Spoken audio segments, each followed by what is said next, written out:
Buenos días a todos. Nos encontramos en la clase de español de tercero A de este día martes. Espero que se encuentren muy bien, que hayan descansado, que sepan que ya nos falta muy poquito, como 2 semanas, un poquito más para ya terminar el ciclo. Ya vienen las vacaciones y nos vamos a relajar todos. Y lo que a mí me daría mucho gusto y espero que ustedes también es que podamos concluir este pequeño programita de la materia de español y ortografía, que como la hemos venido llevando es una materia sencilla y nos ayuda mucho pues a nosotros a poder ir comprendiendo ciertas cosas, ¿no? A manera de retroalimentación, ustedes recuerden que la clase pasada yo les pedía que investigáramos lo que es la lingüística. Esto porque les estaba yo explicando de todas las 6, 7 mil lenguas aproximadamente que hay en el mundo, de las cuales conocemos yo creo que un 0.10% de todo ese 100%, ¿no? De las lenguas que hay. Solo para recordarles, nuestra lengua procede del latín, ¿verdad? Y hay ciertas lenguas que ya estaban muertas para ese entonces. Me voy a remitir a esta diapositiva y a partir de esta diapositiva de la clase pasada conectamos con la clase de hoy. El número exacto de lenguas vivas, aunque se cifra alrededor de 7,000, sigue siendo desconocido. Platicaba Mencho en la clase pasada de un ejemplo de una isla que todavía no se ha podido accesar porque los habitantes, los nativos son muy violentos, ¿no? Por ejemplo, las lenguas que se hablen en esa pequeña isla, pues desconocemos cuál sea, ¿no? Y por lo tanto, al desconocerla, no es contada en el número de las lenguas, pues, de que se tienen en registro, vaya. Diversos autores dan cifras que varían entre 5,000 y hasta 10,000 lenguas, según la precisión de la definición de idioma y en particular sobre cómo se diferencia entre dialectos de una misma lengua y lenguas cercanas. Recuerden que hay muchas acepciones que se utilizan de la lengua o del idioma, por ejemplo, idioma, lengua, dialecto, ¿no? Que aunque tienen diferencias, todas van a dar a lo mismo, son la palabra hablada, ¿no? La palabra hablada según la cultura. La región del mundo, decíamos, con más diversidad lingüística es Nueva Guinea. Y les explicaba yo en la clase pasada, que hay más de 800 lenguas habladas. Y a nivel continental, es decir, a nivel continente, el continente africano y el continente asiático son los que tienen mayor número de lenguas, ¿de acuerdo? Cerca de 2,000 lenguas diferentes cada uno. Allá suman 4,000 nada más en esos dos continentes. Nuestro continente, que es el americano, ocupa una posición intermedia, porque todavía se hablan unas 900 lenguas indígenas en nuestro continente. Fíjense, 900 lenguas indígenas. Aunque la mayoría de las lenguas del continente están amenazadas y posiblemente desaparecerán en unas cuantas generaciones más. Muchachos, cuando digo amenazadas no me refiero a que hay alguien pues con un arma, ¿no? Cuando digo amenazadas me refiero a que la globalización, a que la comercialización, a que la migración, bla, bla, bla, va fomentando que estos pequeños grupos que hablan la lengua se vayan disipando, se vayan separando, y si se van separando, la lengua se va perdiendo. Por ejemplo, si un indígena mixteco migra a la ciudad a trabajar con su esposa, no sé, y allá se queda en la ciudad y empieza a trabajar y tiene sus hijos a lo mejor a sus hijos les enseñarán la lengua, pero los hijos tendrán como prioritaria la lengua del lugar en el que estén, no la de los papás. Y ahí es donde se va perdiendo, poco a poco se va perdiendo. Entonces, pues ese es el detalle, ¿no? Entonces, la mayoría de las lenguas americanas están amenazadas en ese sentido a desaparecer. Les decía yo que Brasil es el país de nuestro continente que está en el sur, Sudamérica, donde más lenguas hay, seguidas de Bolivia, Perú y Colombia. Y el país que menos lengua tiene por los genocidios a los nativos es Estados Unidos de Norteamérica. Ojo, aquí hay un grande problema que nos encontrábamos en la clase pasada.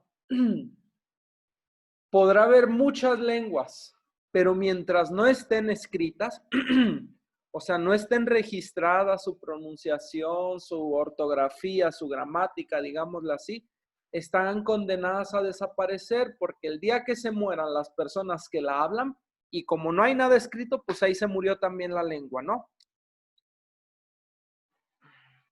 Bueno, y ya nosotros hacíamos la precisión entre lengua y dialecto. Yo les pedía de favor que investigaran lo que es lengua y lo que entendemos por dialecto.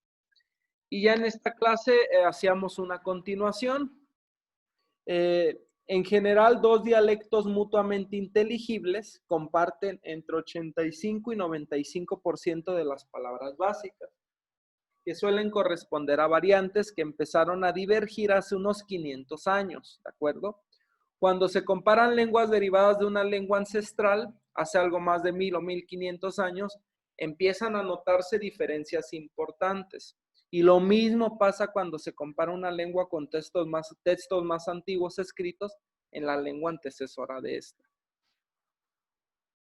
Mucha información de números, ¿no? O sea, finalmente cuando hablamos de inteligibles, nos estamos refiriendo a que se logran entender. Esa lengua se logra entender. Porque tiene palabras básicas, porque las variantes son pocas. Les pongo un ejemplo para que se pueda entender mejor.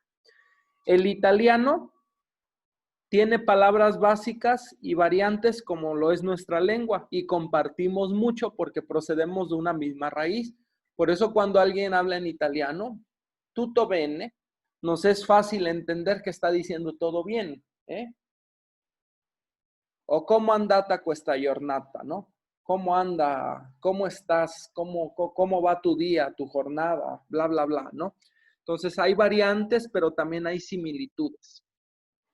Ojo, las lenguas romances no son mutuamente inteligibles con el latín, ¿de acuerdo? Ni el griego moderno con el antiguo griego. Hay muchas variantes. Ni el persa moderno con el persa medio o el persa antiguo. Ni el moderno chino estándar con el chino clásico, ni el hindi o el bengalí con el antiguo sánscrito.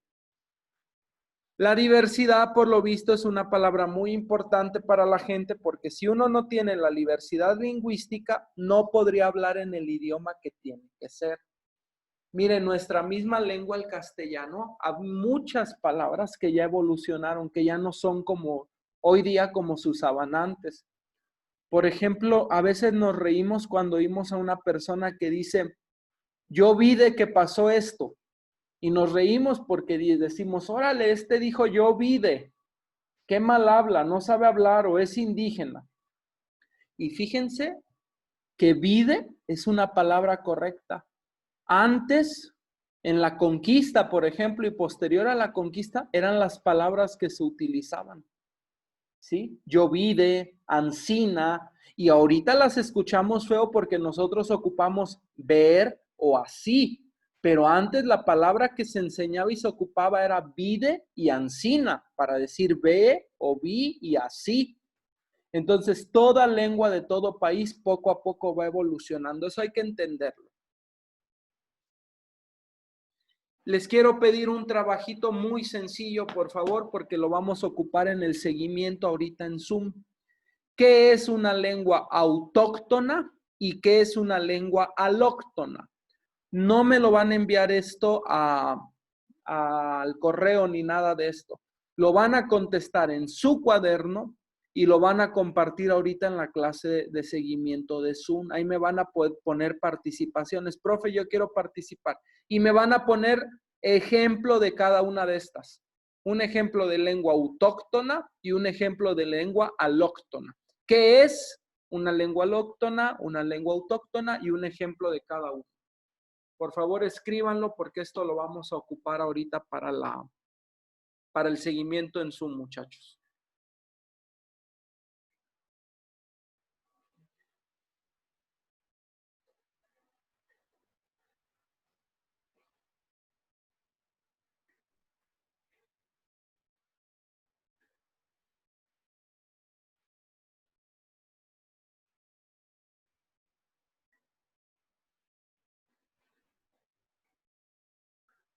Bien, continuamos.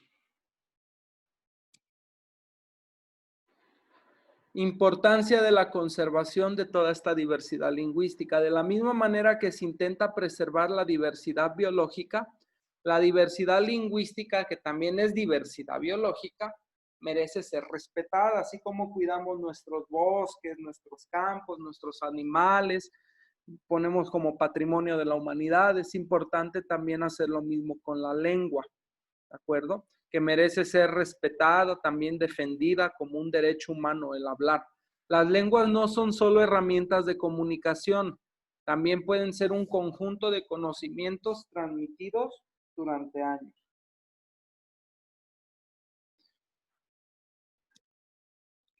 Las distintas formas de comunicarse posibilitan distintas formas de entender la realidad, ¿de acuerdo? O sea, que cada uno vea la vida de forma diferente hace que también uno entienda la vida de forma diferente.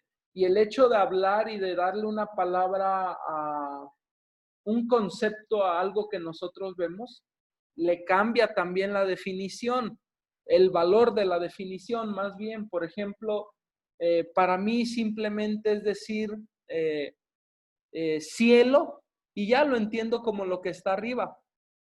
Pero quizá en otra lengua, en otro idioma, no es cielo, es el más allá o es la trascendencia, o sea, el sentido va cambiando, ¿no? Y esto enriquece. La dirección de una forma concreta o diferente organización de los meses de la semana, etcétera, etcétera, etcétera, ¿no? O sea, por ejemplo, ¿cuántos de ustedes sabían que martes, miércoles, jueves, viernes se le da en honor a los planetas, ¿no? Ojalá lo puedan investigar. Por ejemplo, que martes, el día martes viene del planeta Marte, ¿no? Etcétera, etcétera, etcétera. Lo iremos viendo en el seguimiento de Zoom, nada más me recuerdo. Muchachos, que tengan un muy bonito día. Por favor, háganme la actividad que les dije de investigar las dos, lengua alóctona y autóctona, y un ejemplo de cada una de estas. Nos vemos en el seguimiento en Zoom y ojalá me pregunten para recordarme y se los conteste yo, ¿por qué se llaman así los días de la semana? Dios les bendiga, que estén muy bien, cómanse un cereal o algo antes de pasar a lo que sigue. Bonito día.